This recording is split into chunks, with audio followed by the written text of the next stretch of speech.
India गठबंधन का भविष्य क्या लग रहा है आपको? कामयाब रहेगा? आपसी लड़ाई रहेगी? क्या फ्यूचर लग रहा है? एक अकेला सब पे भारी, इसका मायने क्या है भाई? भाई एक अकेला किसानों पर भारी, एक अकेला महिला पहलवानों पर भारी, एक अकेला गरीबों पर भारी। 85 करोड़ लोगों को आप भोजन दे रहे हैं 10 साल में। आप कह रहे हैं हम थर्ड लार्जेस्ट इकोनॉमी बन जाएंगे, फिफ्थ लार्जेस्ट इकोनॉमी बन जाएंगे, लेकिन आप तो भिखारी दे रहे हो, उसको में भी अपमान करते हो। भाई आपके नाना जी का पैसा तो है नहीं ये। कोई भी बीजेपी का नेता उन महिला खिलाड़ियों के साथ हुए अन्याय के बारे में बोल नहीं सकता, कोई नहीं बोलेगा, चाहे उनके वो जाति के हों या किसी भी जाति के हो। अभी भी देश में 80 करोड़ लोगों को 2 वक्त का खाना दिया जा रहा है क्योंकि उनके पास खाने के पैसे नहीं है, लेकिन संसद हमारी हजारों करोड़ की तैयार हो गई, जबकि कोई जरूरत थी नहीं। पिछली संसद बहुत शानदार थी। ये जो 150 सांसद जो इन्होंने सस्पेंड किए, प्लस उसके बाद में भी मोदी जी और उनकी पार्टी के लोग धड़ाधड़ मीटिंग कर रहे हैं। कल परसों भी मैंने देखा मोदी जी 4 घंटे पार्लियामेंट बोर्ड की मीटिंग में रहे अपनी पार्टी के लोगों के साथ। भयंकर घबराहट है, क्योंकि इंडिया अलायंस जिस तरह का आपका गोदी मीडिया न्यूज चला रहा था कि इनमें ये झगड़े हो रहे हैं, वो झगड़े कुछ नहीं हो रहे हैं। वो बहुत आराम से ये कुंडली मजबूत है और सत्ता का सुख दिखा रही है।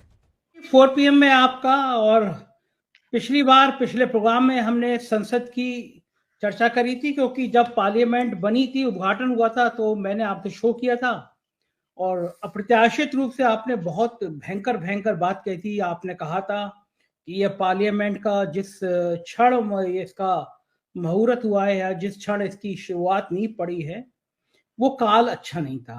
और आपने कहा था कि इस संसद में आपको आगजनी, मतलब आग की शॉर्ट सर्किट, जहरीले धुआं निकलना दिख रहा है, और वो वाकई में हुआ कि कुछ लोग पार्लियामेंट में कूदे और एक जहरीली गैस, या जो उनका पटाखा था, उस पटाखे से गैस निकली। दूसरा, आपने कहा था कि यह संसद कभी भी शांत नहीं रहेगी। इसमें लगातार अपमर्यादित भाषण दिए जाएंगे, इसमें लगातार स्तरहीन बातें की जाएंगी, आपस में मार पिटाई की नौबत आ सकती है। वो सब भी हमने देखा कि इतिहास में, लोकतंत्र के इतिहास में कभी ऐसा नहीं हुआ कि लगभग 150 सांसद सस्पेंड कर दिए गए हों।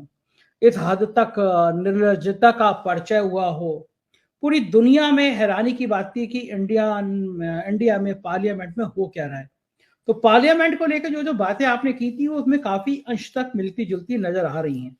क्या लग रहा है कि संसद में जो आपने कहा था, क्या वाकई में ये कभी पार्लियामेंट की बिल्डिंग कभी शांत नहीं रहेगी? ये इससे अच्छे संकेत नहीं आएंगे, प्यार के संदेश नहीं आएंगे, ऐसी झगड़ा मारपीट ये सब चलता रहेगा? राजीव जी जी बिल्कुल, देखिए ऐसा है कि मैंने जैसे बताया था कि वे धनु लगन की ये कुंडली बनी थी और आपकी पार्लियामेंट का जो है वो और उसमें धनु लगन वैसे ही उग्र लगन होता है बृहस्पति का, साथ में 10वें घर में मंगल और सूर्य जैसे दो क्षत्रिय जो जाति है वो सूर्य और मंगल से देखी जाती है, वो उनका वहां पर जाना तो ये संकेत देता है कि ये भवन कभी भी जो पार्लियामेंट की जो गरिमा है उसको कभी मेंटेन नहीं कर पाएगा। सीधी सी बात बता रहा हूं, पार्लियामेंट की गरिमा यहाँ पर कभी मेंटेन नहीं होगी। यहाँ पर जो भी शासन में बैठेगा, कल को अगर विपक्ष में बीजेपी बैठेगी तो बीजेपी के सांसद तो ज्यादा आएंगे, तो वो भी हल्ला उल्ला करेंगे, तो ये संसद का भविष्य बहुत अच्छा नहीं है। और दूसरी बात यह कि जैसे आपने कहा कि भाई जो 150 सांसद की है, जो अपने आप में आजाद भारत इंडिपेंडेंट इंडिया का हिस्ट्री बन गया है ये, क्योंकि ऐसा इससे पहले शायद 126 सांसद, आप लोग दर्शकों को मैं बताना चाहता हूँ, 126 सांसद टोटल हुए थे 1989 में।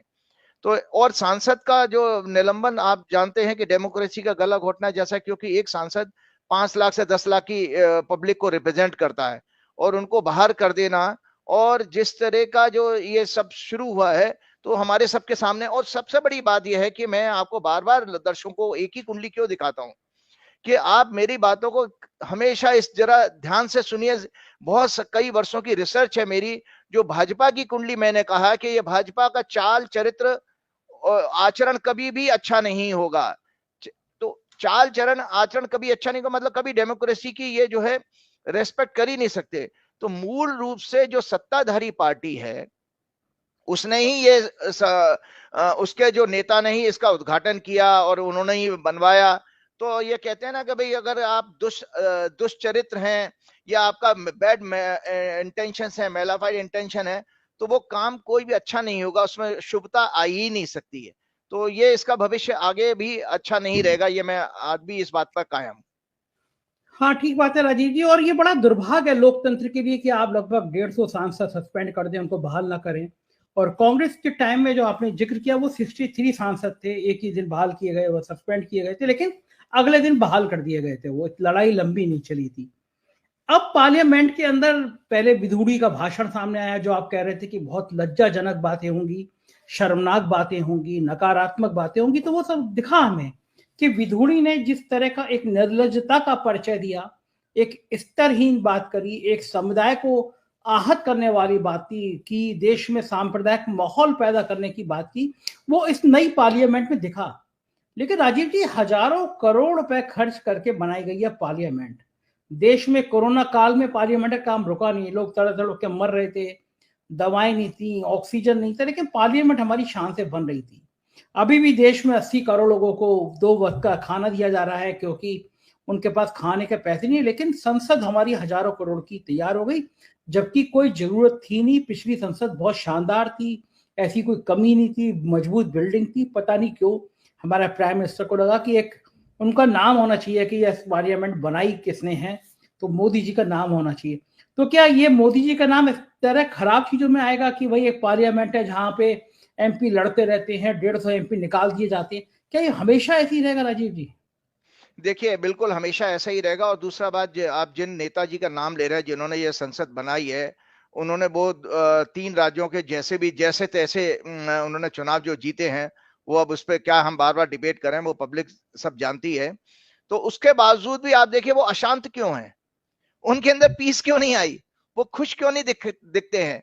क्योंकि मूल रूप से जो है उन्होंने जो जो संदेश दिया बाद में, एक अकेला सब पे भारी, इसका मायने क्या है भाई? एक अकेला किसानों पर भारी, एक अकेला महिला पहलवानों पर भारी, एक अकेला गरीबों पर भारी। 85 करोड़ लोगों को आप भोजन दे रहे हैं 10 साल में। आप कह रहे हैं हम थर्ड लार्जेस्ट इकोनॉमी बन जाएंगे, 5th लार्जेस्ट इकोनॉमी बन जाएंगे, लेकिन आप तो भिखारी दे रहे हो, उसको में भी अपमान करते हो। भाई आपके नाना जी का पैसा तो है नहीं, ये पैसा तो पब्लिक के टैक्स का पैसा है जो आप बांट रहे हो। और फ्री भोजन क्यों दे रहे हो? रोजगार दो। तो जो बच्चे सदन में भी घुसे थे वो भी बेरोजगारी का ही मुद्दा लेकर के घुसे थे, जैसे अखबारों में मैंने पढ़ा। तो सबसे बड़ी बात है कि एक अकेला सिखों पे भारी, एक अकेला किसानों पे भारी, एक अकेला छात्रों पर भारी, एक अकेला दलितों और आदिवासियों पर भारी। तो ये एक अकेले की बात क्यों करते हैं? क्योंकि आज हमने बार बार हमने ये कहा कि भाई जो राक्षसों के गुण जो बताए गए हैं, वो भगवान कृष्ण साहब ये कहा गीता के। मैं आज दर्शकों को बताना चाहूँ, बहुत बहुत शुभकामनाएं। आज गीता जयंती है। आज ही के दिन भगवान कृष्ण ने गीता का संदेश दिया था, जो 700 श्लोक के रूप में हुआ। तो जब वो भगवान चैप्टर 16 में कहते हैं वही के मैं बड़ा धनी हूं, मैं बड़ा कुटुंब वाला, मतलब जिसके व्यक्ति के अंदर मैं आता है, तो भगवान कहते हैं ऐसे आसक्त आसुरी लोग, राक्षसी लोग अपवित्र नरक में गिरते हैं। तो भगवान इस तरह के लोगों को बता रहा है कि भाई ये अहंकार जो है बेसिकली, और भगवान को अहंकार कभी भी पसंद नहीं है किसी का भी, किसी भी व्यक्ति का। मनुष्य कितना ही धार्मिक हो, जब वो रावण जैसा जो महान आत्मा, जो बहुत बड़ा शिव का भक्त था, लेकिन केवल अहंकार के कारण उसको दंड मिला। तो ये जो हमारे जो नेताजी हैं, उन्होंने अपनी क्या महत्वाकांक्षा पूरी की? वो नेहरू जी की नकल तो करते हैं, उन्हीं की तरह चूड़ीदार पजामा पहनते हैं। मुझे जहां तक आरएसएस के लोगों ने बताया था कि मोदी जी जब आरएसएस में आए थे तब ऐसा नहीं था उनका, बाद में उन्होंने कोई अपना पोशाक चेंज किया। नेहरू जी से कंपेयर ज्यादा करते हैं वो, और ग्लोबल लीडर की। और जिस तरह की आप देख रहे हैं कि विश्व में हमारी जो अभी आईएमएफ की एक रिपोर्ट आई थी, मैंने पत्रकारों को ही सुना था कि भारत के ऊपर 2 लाख करोड़ से ज्यादा का कर्जा हो चुका है। 2 लाख करोड़ से ज्यादा का कर्जा। आप सोचिए कि अभी 4 महीने तक तो आपको रेवड़ियां बांटी जाएंगी, लेकिन 4 महीने के बाद इसका जो ब्याज कहां से निकालेंगे? रोजगार आ नहीं रहा, आपके पास विदेशी निवेश आ नहीं रहा, नए उद्योग लग नहीं रहे, टोटल अंधकार है आगे के समय में। जो भी सरकार 4 महीने बाद 5 महीने बाद चुन के आएगी, उसके सामने खजाना खाली मिलेगा, कर्ज और भारी कर्ज मिलेगा जिसकी ब्याज आप हैवीली दे रहे हैं। तो ये जो अशांति है, देखिए हमने पिछले प्रोग्राम में भी आपके कहा था कि मेरे को अगर कोई सफलता मिलती है तो मुझे विनम्र होना चाहिए। यह विनम्रता तो दिखती नहीं है कि आपने उन राज्यों की सफलता के बाद लगातार, देखिए सीक्वेंस कैसा गलत आ रहा है। मैंने पहले ही कहा था, धर्मशास्त्रों को लोग जानने वाले ये इस बात को समझें कि जब भी आप अधर्म छल कपट से कोई सफलता हासिल करते हो, मेंटल पीस नहीं आएगी कभी भी। आप देखो, वो उत्तर भारत में करणी सेना ने बड़ा हल्ला मचाया था एक पिक्चर के ऊपर आज से 2-3 साल पहले। और जैसे ही रिजल्ट आते हैं, उसी के दौरान करणी सेना के कोई चीफ का उसका मर्डर हो गया। तो आप संदेश क्या देख रहे हैं कि जो आप, और भगवान कृष्ण ने गीता में कहा है कि एक्शन का इक्वल एंड अपोजिट रिएक्शन होता है, हर क्रिया की समान और विपरीत प्रतिक्रिया होती है, कर्म का सिद्धांत है। वो दंड मिलेगा, हिंसा में आप रहो तो हिंसा का जवाब हिंसा से मिलेगा। वो हुआ, मणिपुर में कई लोग मारे गए। उसके बाद आपने देखिए, आप इतने रेस्टलेस और इतने एंगर और इतने विंडिक्टिव हैं बदला लेने वाले कि आपने सांसदों की आवाज, उनकी केवल एक छोटी सी डिमांड थी कि जो कि डेमोक्रेटिक डिमांड थी कि भाई पार्लियामेंट में प्रधानमंत्री या होम मिनिस्टर जवाब दें इस बात के लिए कि इतना बड़ा ब्रीच कैसे हो गया, क्योंकि आपने आतंकवादियों के लिए रास्ता खोल दिया है इसमें। क्योंकि उनको तो पता लग गया कि इस तरह से आसानी से एसेस हो सकती है ये बिल्डिंग। तो ये उसके ऊपर आपने बजाय उस चीज को, कहीं भी हम बात नहीं कर रहे हैं और सांसदों को निलंबन कर दिया। तो ये सब चीजें ये दिखाती हैं कि आपके अंदर वास्तव में कोई देवता वाले गुण तो है नहीं, अधर्म है और अधर्म का ही शासन है ये सब। बिल्कुल राजीव जी, थोड़ा विषय से अब अलग हटके इंडिया गठबंधन की तरफ चलते हैं, क्योंकि अभी मीटिंग हुई थी इंडिया गठबंधन की। इंडिया गठबंधन का भविष्य क्या लग रहा है आपको? कामयाब रहेगा? आपसी लड़ाई रहेगी? क्या फ्यूचर लग रहा है? आज एक बहुत फिर चैलेंजिंग भविष्यवाणी, मजा आता है चैलेंजिंग भविष्यवाणी करने में। मेरे एक मित्र ने मुझे थोड़ा सा पॉइंट आउट किया, विकिपीडिया में भी ये डेट अवेलेबल है। हमने अभी तक आपके प्रोग्राम पे जो एक कुंडली चर्चा की थी 23 जून 2023 की, जो पटना में मीटिंग हुई थी, वो बेसिकली मोमेंट ऑफ कंसीविंग था, जिसमें कंसीव करता है ना, जैसे बच्चा कंसीव करता है, इसी तरह से वो घटना घटी कि भाई विपक्ष के लोग इकट्ठे हुए। लेकिन आज हॉरोस्कोप ये मैं आपके लोगों को भेजूंगा, आप जरूर दिखाइएगा। इंडिया अलायंस जो वर्ड जो है वो अनाउंस किया गया था 18 जुलाई 2023 को शाम को 4:20 पर बेंगलोर में जो मीटिंग हुई थी उसमें। तो इस कुंडली को मैं बता देता हूं, हमारे ज्योतिष का फंडामेंटल सिद्धांत है कि 3 प्रकार के लगन होते हैं। लगन जिससे कुंडली शुरू होती है और वो फिजिकल बॉडी को रिप्रेजेंट करता है, मतलब कोई भी हमारी आइडेंटिटी है वो लगन से देखी जाती है। और मून चंद्र राशि जो होती है वो स्टेट ऑफ माइंड है, हमारा थिंकिंग प्रोसेस जो है वो चंद्र राशि से देखा जाता है। तो उसमें 3 लगन होते हैं, स्थिर लगन, चर लगन, movable sign and dual sign, 2 संभाव लगन। तो स्थिर लगन अगर किसी का निकल के आता है तो मतलब कोइंसिडेंस देखिए कि 23 जून को भी वहां पर सिंह लगन था। वो सिंह लगन, जो ज्योतिष के जानकार वो मेरी बात को आराम से समझ जाएंगे, वो भी स्थिर लगन था।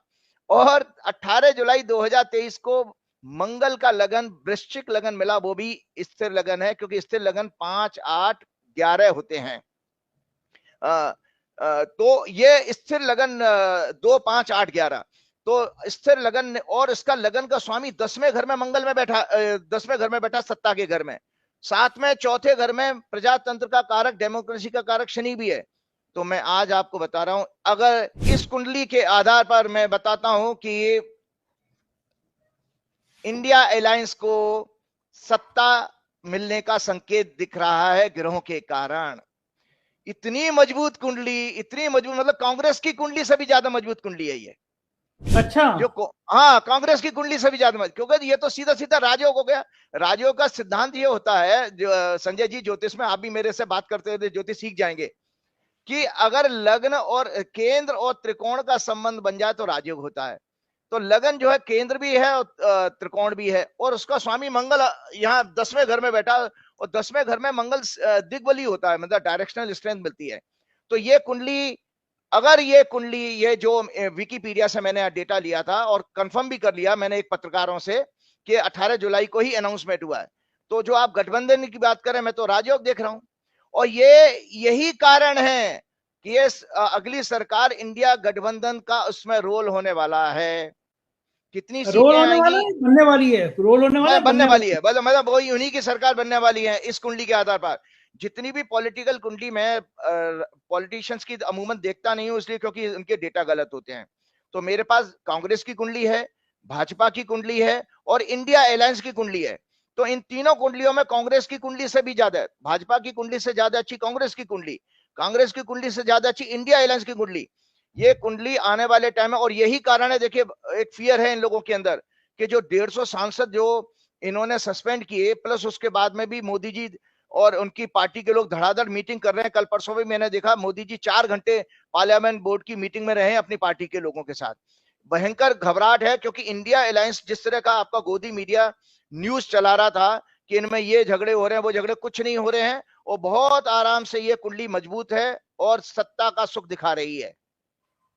ये तो आपने बड़ा वो भयंकर वो बात कह रहे हैं आप, मोदी जी परेशान हो जाएंगे, भारतीय जनता पार्टी परेशान हो जाएगी कि इंडिया गठबंधन। बात तो सही है, क्योंकि जिस समय 2019 में पुलवामा था, सर्जिकल स्ट्राइक थी, राष्ट्रवाद था, सांप्रदायिकता चरम पे थी, तब भी बीजेपी को 37% 38% वोट मिले थे, यानी 63% वोट अलग थे, उनकी विचारधारा के खिलाफ थे, बटे हुए थे।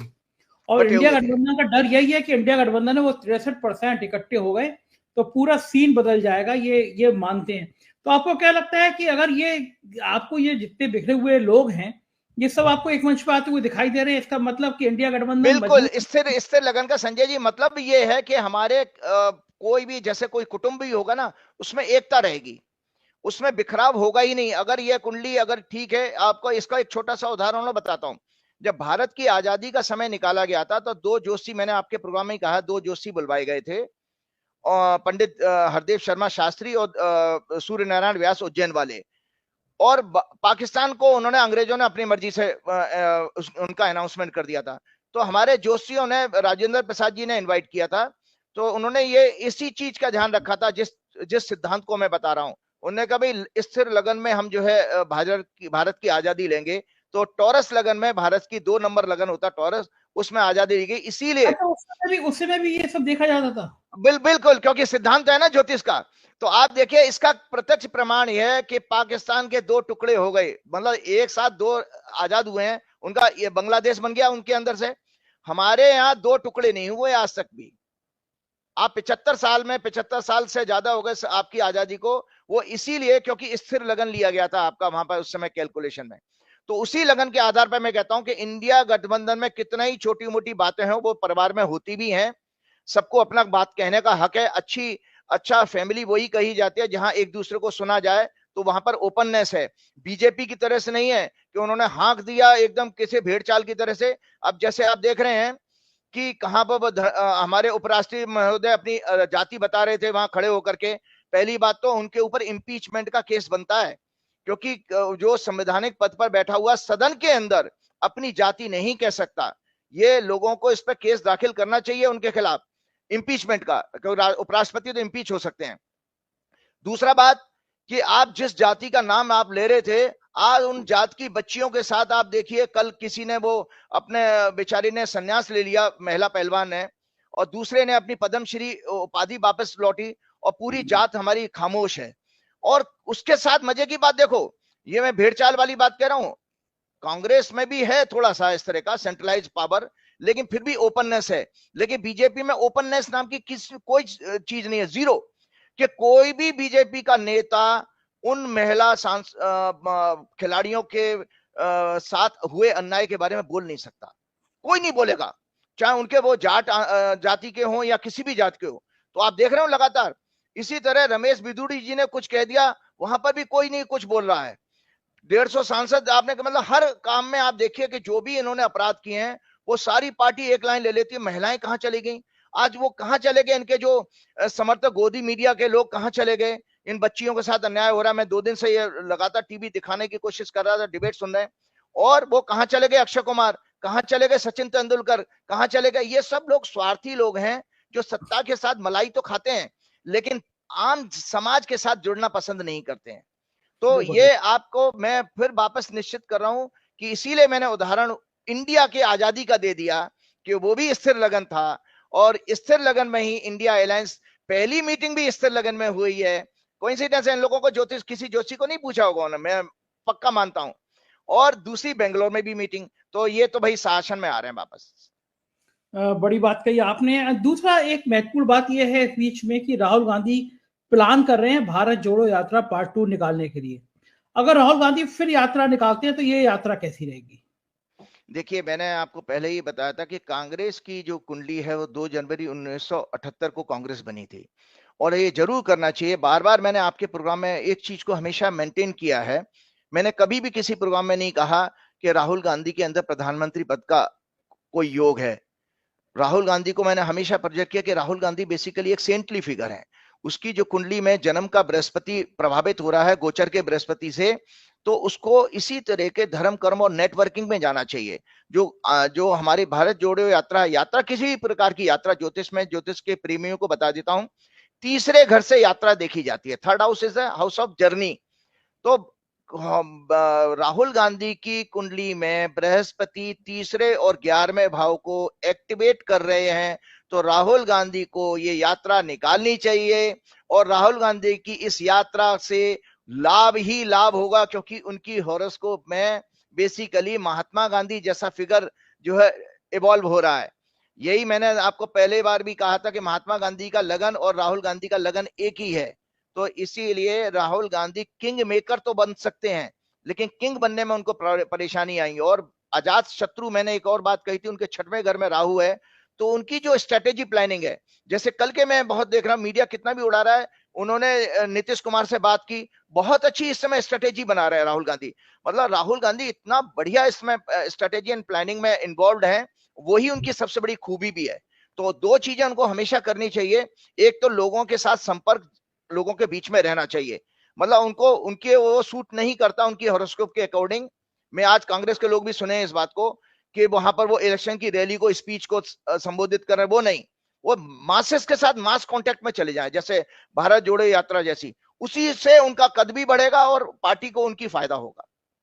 बिल्कुल ठीक है राजीव जी, बहुत सारी जानकारी दी। अंत में आप कुछ दर्शन के बारे में, दर्शन शास्त्र के बारे में, धर्म के बारे में बताते हैं दर्शकों के लिए। हाँ, वो आप बहुत अच्छी बात। ऐसा है कि मैंने कभी एक बीमारी की बात की, मैंने बीजेपी की कुंडली में, इतनी अच्छी कुंडली है बीजेपी की कि जितनी भी मानसिक बीमारियां हैं वो सारी की सारी वहां से एक्सप्लेन की जा सकती हैं। सारी मानसिक बीमारियां, जैसे स्किज़ोफ्रेनिया मैं बता ही चुका हूं, और बाइपोलर में बता ही चुका हूं। बाइपोलर में जिसमें मतलब लोगों को गुस्सा आता फिर शांत हो जाते हैं, वो बाइपोलर होगा। स्किज़ोफ्रेनिया मतलब जिसमें आप फियर के कारण किसी को मार देते हो। एक नई बीमारी और है, फियर साइकोसिस। इसको पैरानोया कहते हैं। Paranoia is extreme emotional state combined with cognitions. It makes us feel angry, sad और फ्राइटेंड।